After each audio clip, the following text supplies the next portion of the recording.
আজকে আয়েশা ফাতেমা রিয়ার ঈদের গল্প শোনাবো আপনাদের। তার আগে সবাই চ্যানেল লাইক, সাবস্ক্রাইব ও কমেন্ট করে জানাবেন। আসসালামু আলাইকুম রিয়া। ওয়ালাইকুম আসসালাম। ফাতিমা ও আয়েশা, তোমরা কি জামা কিনেছ? আমি কিন্তু খুব সুন্দর একটি জামা কিনেছি। আর সবচেয়ে ভালো লাগার বিষয় হল এর সঙ্গে আমি অনেক উপহারও পেয়েছি। তোমরা তো জানো আমার পরিবার সবাই কত বড় লোক। না রে, এখনো নেই নাই। আজকে নিব ইনশাল্লাহ, বাবা বেতন পেলে। ফাতেমা, তুমি কিনেছ নাকি? না, এখনো না। আমার বাবা দিনমজুর, প্রতিদিন কাজ থাকে না। আল্লাহ চাইলে নিব ইনশাল্লাহ। জামা না থাকলেও ঈদের নামাজ তো পড়তে পারবো, এটাই বড় কথা। রিয়া, তুমি সবসময় শালীনতা ও সৌন্দর্যের সঙ্গে চলাফেরা করো। এই পবিত্র রমজান মাসে নিজেকে আরও সংযত রাখো। শালীন পোশাক পরিধান করো এবং তোমার আচরণে নম্রতা ও মর্যাদা ফুটে উঠুক। তোমার কথাগুলো আমার ভালো লেগেছে। আমি প্রতিশ্রুতি দিচ্ছি নিজেকে সংযত রাখব এবং শালীনভাবে চলার চেষ্টা করব। ছোট টিনের ঘর, সন্ধ্যার সময়। বাবা কাজ থেকে ক্লান্ত হয়ে ফিরেছে। ফাতিমা চুপচাপ বসে আছে। বাবা, আমি কি জামা কিনবো না? সবাই তো জামা কিনছে, আমার বান্ধবীরাও কিনছে। বাবা, মা, আর কয়েকদিন যাক, ইনশাল্লাহ নিয়ে দিব। ফাতিমা, আল্লাহ, আমার মেয়ের মুখের হাসিটা যেন না কারে। রিয়া আয়নার সামনে দাঁড়িয়ে তার দামি জামাটা ঠিক করে নিল। আলোতে ঝলমল করা কাপড়টা তাকে খুব সুন্দর দেখাচ্ছিল, কিন্তু হঠাৎ করেই তার মনে পড়ে গেল ফাতেমার কথা। আজ ফাতেমা নতুন জামা কিনতে পারেনি, শুধু গরিব বলে। এই কথাটা ভাবতেই রিয়ার বুকটা একটু কেঁপে উঠল। আয়নায় নিজের হাসি মুখটা যেন কেমন ফিকে হয়ে গেল।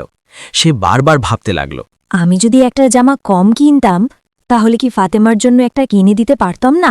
জামাটা যতই দামি হোক, ফাতেমার হাসির চেয়ে কি তা বেশি দামি? রিয়া বুঝতে পারল আসল সৌন্দর্য জামায় নয়, ভালোবাসা আর সহানুভূতিতে। রিয়া বুঝতে পারল আসল সৌন্দর্য জামায় নয়, ভালোবাসা আর সহানুভূতিতে। ফাতেমার বাবা আলী প্রতিদিনের মতো সেদিনও ভোরে কাজ করতে এসেছিলেন। রিয়ার বাবা বললেন, আলী, তুমি আমাদের পুরো উঠানটা পরিষ্কার করে ফেলো, আর যে খালটা আছে সেটাও একটু খনন করে দিও। আলী মন দিয়ে সারা দিন কাজ করলেন, রোদে পুড়ে ঘাম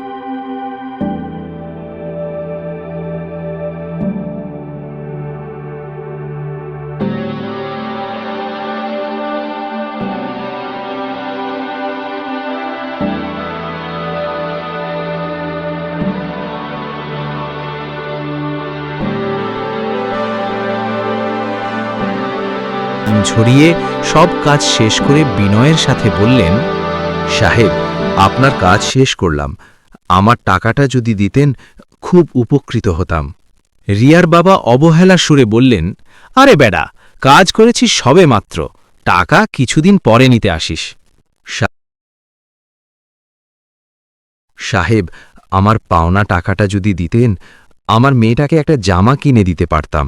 রমজান মাস চলছে, ঈদের আগে তারও তো একটু আনন্দ করার ইচ্ছে। রিয়ার বাবা বিরক্ত হয়ে বললেন, তোরা গরিব মানুষ, আবার এত শখ কিসের? পরে এসে নিস। এই কথা শুনে রিয়ার চোখ ভিজে উঠল। সে ধীরে ধীরে বাবার সামনে এসে দাঁড়াল। রিয়া সেই ঘটনার পর থেকে ভেতরে ভেতরে বদলে গিয়েছিল। সে বুঝেছিল শুধু কথাই নয়, কাজের মাধ্যমেই সহানুভূতি প্রকাশ করতে হয়। একদিন বাবা, তুমি এভাবে বলো না।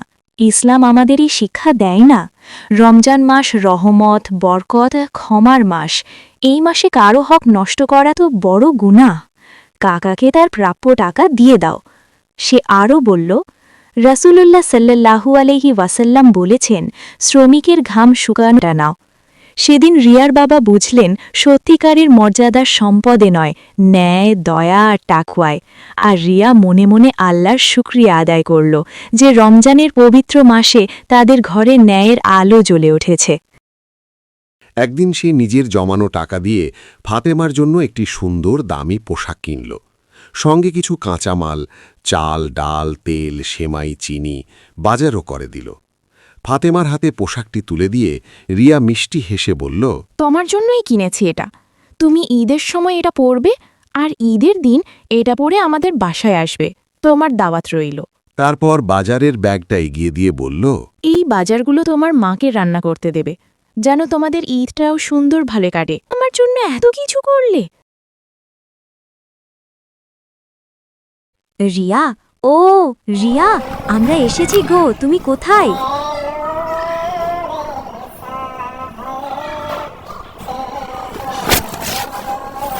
আরে তোমরা এসেছো, এসো এসো, ভিতরে বসো। আজ আমরা একসাথে খাওয়া দাওয়া করব। তারা তিনজন একসাথে বসে সিমাই, পোলাও, মাংস আর নানা রকম মিষ্টি খেল। হাসি আনন্দে ঘর ভরে গেল। ঈদের দিনের আসল আনন্দ যেন তাদের বন্ধুত্বেই তারা খুশিতে উজ্জ্বল হয়ে উঠল। রিয়া মজা করে বলল, দেখো কিন্তু আজকের আমাদের এই সুন্দর মুহূর্তগুলো যদি ভালো লাগে তাহলে লাইক, কমেন্ট আর শেয়ার করতে ভুলবে না। সবাই হেসে উঠল। এভাবেই ভালোবাসা, বন্ধুত্ব আর ভাগ করে নেওয়ার আনন্দে তাদের ঈদ উৎসব পূর্ণ